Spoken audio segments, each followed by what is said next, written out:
नमस्कार दोस्तों, स्वागत है आपका आपके अपने चैनल हंग्री स्पिरिट्स में। हंग्री स्पिरिट्स देख रहे सारे दर्शकों का मैं अंजू शर्मा दिल से स्वागत करती हूं। तो बारी है 91 डे की रैंकिंग की। 91 डे में कुछ ऐसा खास मुद्दा हुआ नहीं कि जिसमें लगे कि कौन ज्यादा उभर के आया कौन कम उभर के आया। तो बहुत ही ज्यादा डिफिकल्ट थी ये रैंकिंग करनी जो मैंने की है। तो आप लोगों की सजेशंस भी चाहिए होंगी, कमेंट बॉक्स में कीजिएगा। मगर रैंकिंग तो करनी है कि किसने ज्यादा पार्टिसिपेशन किया, किसका फुटेज ज्यादा लगा और किसकी परफॉर्मेंस थी बेहतरीन। चलिए शुरू करने से पहले आपसे गुजारिश है, जिन्होंने अभी तक हमारा चैनल हंग्री स्पिरिट सब्सक्राइब नहीं किया कृपया कर लीजिए। साथ में दोस्तों बेल आइकन दबाइएगा ताकि आपको हमारे वीडियोस के नोटिफिकेशन मिलते रहे। धन्यवाद। शुरू करते हैं नंबर 12 से। तो नंबर 12 पे बहुत ही अफसोस के साथ कहना पड़ रहा है, वो कंटेस्टेंट है जो पहले कभी भी इतने नीचे नहीं आए हैं, हमेशा टॉप 5 में रहे हैं। जी हाँ, बात कर रहे हैं एजाज खान की। एजाज खान को रखते हैं नंबर 12 पे 91 डे की रैंकिंग के हिसाब से, क्योंकि कल एजाज खान की एक भी लाइन, एक भी आवाज हूं हाँ की आवाज भी नहीं सुनाई दी। थोड़े बहुत दिखाई दिए, वो भी बैठे हुए सोचते हुए। तो एजाज खान ने कल कुछ भी नहीं किया है दोस्तों। उनकी खामोशी की वजह क्या है वो तो वीकेंड का वार में समझ आएगा। बट फिलहाल कल के हिसाब से एजाज खान की कोई भी फुटेज नहीं लगी है, उनकी परफॉर्मेंस देखने को नहीं मिली। तो एजाज खान आते हैं नंबर 12 के ऊपर।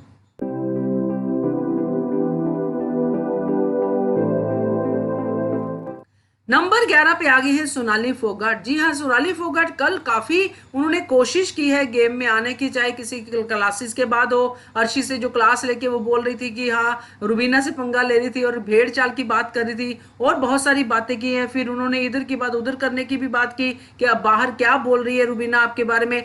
मुझे लगा ऐसा कि अर्शी खान ने उनको बताया है कि कैसे कंटेंट लेना है, तो वो उस ट्रेनिंग प्रोसेस में है और ट्रेनिंग प्रोसेस में उन्होंने 2-3 अपने सीन जो है वो लगवा लिए हैं फुटेज में। तो सोनाली फोगाट आती है नंबर 11 पे।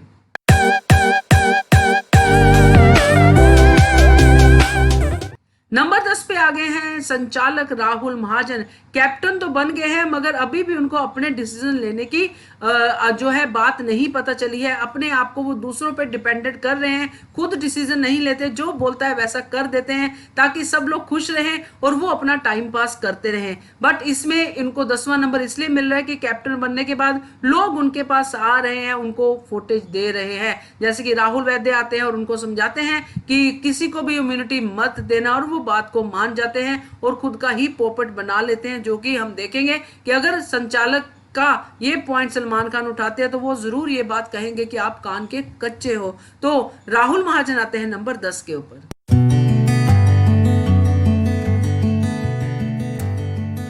नंबर 9 पे आ गए हैं अभिनव शुक्ला। भीड़ के सरदार कभी कभी बनते नजर आते हैं मगर ज्यादातर वो टहलते, सन बाथ लेते हुए और एप्पल वगैरह खाते हुए, जो काफी ज्यादा मेंशन हो गया, कल के रेजोल्यूशन में भी आ गया है। और बहुत सारी चीजें ऐसी करते हैं जो दिखती हैं बट बैकग्राउंड में दिखती हैं, फ्रंट फुट पे नहीं दिखती हैं। जब एक दो सीन उनके आते हैं वो रुबीना के साथ, जैसे एक सीन था जिसमें वो अभिनव शुक्ला को अली के बारे में बता रही थी, तो रुबीना उनको एक अलग सोफे पे बिठा के फुटेज दिलवा देती है। तो वहां पे भी यही कहूंगी कि अभिनव शुक्ला को अपनी गेम अभी भी, जो बीच बीच में ब्लिंक करते हैं अपनी गेम खेलने के लिए, अभी भी नहीं खेल रहे हैं। हाँ, एक पॉइंट उनका मुझे अच्छा लगा जिसकी वजह से वो नंबर 9 पे है, जब उन्होंने अर्शी खान की तरफ से बोला कि अर्शी खान ने जो टास्क हुआ था उसमें अर्शी खान ने हार्ड वर्क किया था। ये पॉइंट उनका अच्छा था। और साथ में जो राखी सावंत उनके साथ जो मतलब चलता है सीन, वो चलते हैं तो ये फुटेज उनको मिलती है। तो मतलब यही कह सकते हैं कि इतनी ग्रेट फुटेज नहीं है, तो 9 पे आना उनका बनता है। तो नंबर 9 पे है अभिनव शुक्ला।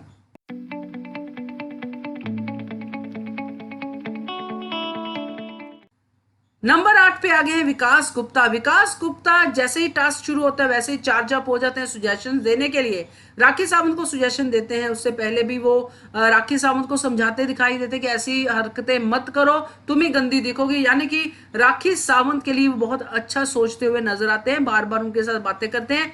फिर टास्क में भी उनको समझाते हैं कि कैसे किसका रेजोल्यूशन तोड़ना है। उसके बाद अर्शी खान को समझ में आ जाता है, विकास को डांट देती है कि आप अब किसी के पास नहीं फटकेंगे, यानी कि ना राहुल महाजन ना कोई और बंदा, किसी को भी आप सलाह नहीं देंगे। तो ये सारी फुटेज जो है विकास गुप्ता की झोली में आई है कल के एपिसोड में, और वो आते हैं नंबर 8 के ऊपर।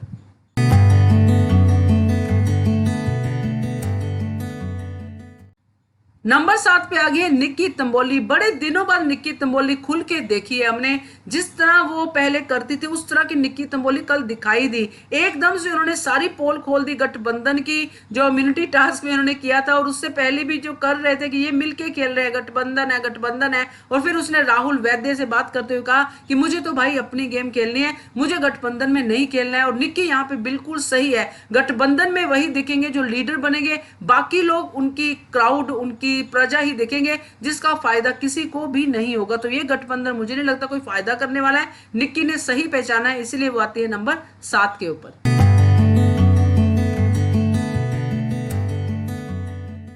नंबर 6 पे आ गई है अर्शी। जी हाँ, अर्शी खान कल बहुत ज्यादा मायूस हो गई थी, क्योंकि पिछले 2-3 दिन से हम देख रहे हैं कि अर्शी खान काफी ज्यादा हाउसमेट्स के करीब दिखाई देती है। इवन राखी सावंत की भी खिलाफत करती है, राहुल महाजन से भी उनकी बातचीत होती रहती है, मगर हाउसमेट से वो बिगाड़ नहीं रही है, यानी कि उनकी सॉफ्ट कॉर्नर उनके दिल में वो बना रही है। बट कल जब इम्यूनिटी टास्क होता है और वही हाउसमेट्स उनका साथ नहीं देते हैं, जिसमें उनको कोई नुकसान नहीं होने वाला था, तो अर्शी खान का दिल टूट जाता है, वो रोती है और बहुत ज्यादा अपसेट होती है। तो काफी सारी फुटेज अर्शी खान जो है इस पूरे टास्क में लेके गई है, और अर्शी खान आती है नंबर 6 के ऊपर।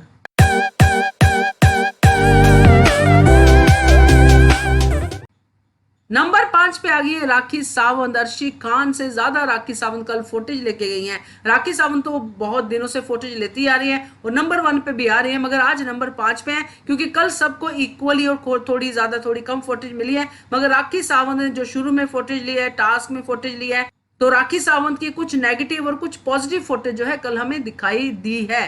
तो राखी सावंत आती है नंबर 5 के ऊपर।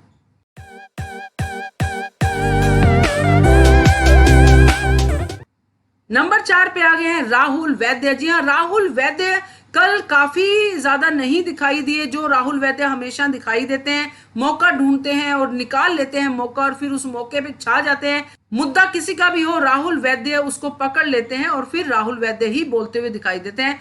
कल नहीं दिखाई दी, उसका कारण यही था कि कोई मुद्दा नहीं मिला, कोई मुद्दा था ही नहीं। अली की लड़ाई हो रही थी सीधी सीधी राखी सावंत से, उसमें वो थोड़ा बहुत बोलते हुए, फिर उसके बाद जो अली जैस्मिन और इसका सीन चल रहा था राहुल वैद्य के बीच में, जब वो योगा कर रहे थे और वो दोनों आपस में प्यार की बातें कर रहे थे, वहां पे राहुल वैद्य अपनी सलाह मशवरा देते हुए दिखाई दिए। फिर राहुल महाजन के साथ उनके सीन्स होते हैं, और फिर जो इम्यूनिटी टास्क है उसमें वो बात करते हैं, फिर जो सब हाउसमेट्स मिलकर डिस्कशन करते हैं उसमें भी राहुल वैद्य अपनी सलाह मशवरा गठबंधन की बात करते हुए दिखाई देते हैं, और फिर निक्की को समझाते दिखाई देते हैं कि गठबंधन क्यों तोड़ रही है, क्यों एक्सपोज कर रही है, और निक्की की बात फिर मान भी जाते हैं। तो अपनी फुटेज उन्होंने ली, मगर जितनी पहले लेते हैं उतनी वो नहीं ले पाए। तो आते हैं नंबर 4 के ऊपर।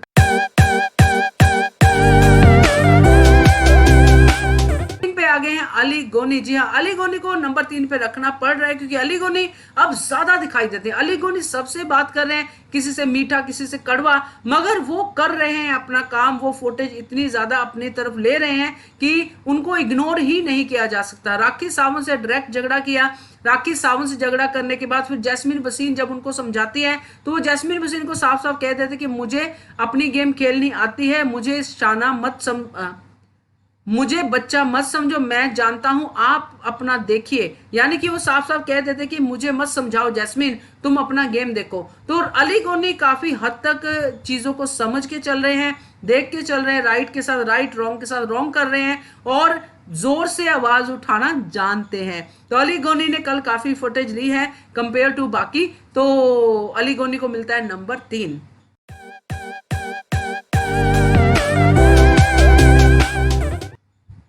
नंबर 2 पे आ गई है जैस्मिन वसीम। जी हाँ, जैस्मिन वसीम के सर पे भूत चढ़ा हुआ है कि राखी सावंत की नाक मैंने नहीं तोड़ी है, राखी सावंत की नाक मैंने नहीं तोड़ी है। उसी के चक्कर में वो बार बार कितनी बार यही बातें करती हुई नजर आती हैं, फुटेज लेती हुई नजर आती हैं। कल क्योंकि ये था कि थोड़ी सी सॉफ्ट थी, थोड़ा सा उनको ये लग रहा था कि बाकी जगह पे भी मुझे बात करनी चाहिए, तो वो उन्होंने अली गोनी के साथ 1-2 सीन्स किए। फिर तोता मैना की कहानी के ऊपर भी उन्होंने अली गोनी को समझाने की कोशिश की, बहुत सारी चीजें उन्होंने क्रिएट की। फिर टास्क में जिस तरह वो सफाई करती हुई, मेहनत करती हुई नजर आ रही थी, जब राखी सावंत जो थी सफाई नहीं करने के उसमें थी, बार बार गंद डाल रही थी, तो काफी सारी फुटेज जैस्मिन वसीम को मिली है कल के दिन। तो जैस्मिन वसीम आती है नंबर 2 के ऊपर।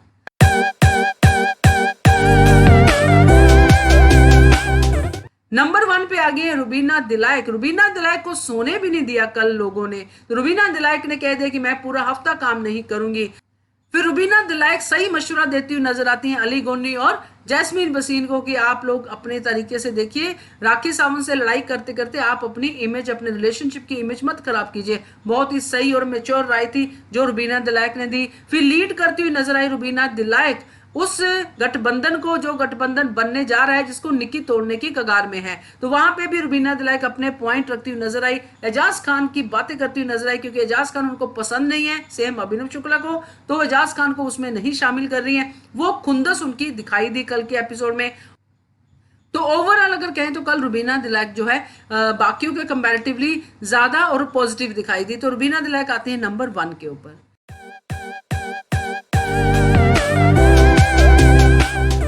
ये थी दोस्तों 91 डे की रैंकिंग। कैसी लगी आपको जरूर कमेंट करके बताइएगा। देखते रहिए channel hungry spirits. Thank you so much. Subscribe to our channel by clicking the subscribe button. Click the bell button and enjoy the latest uploads from our channel.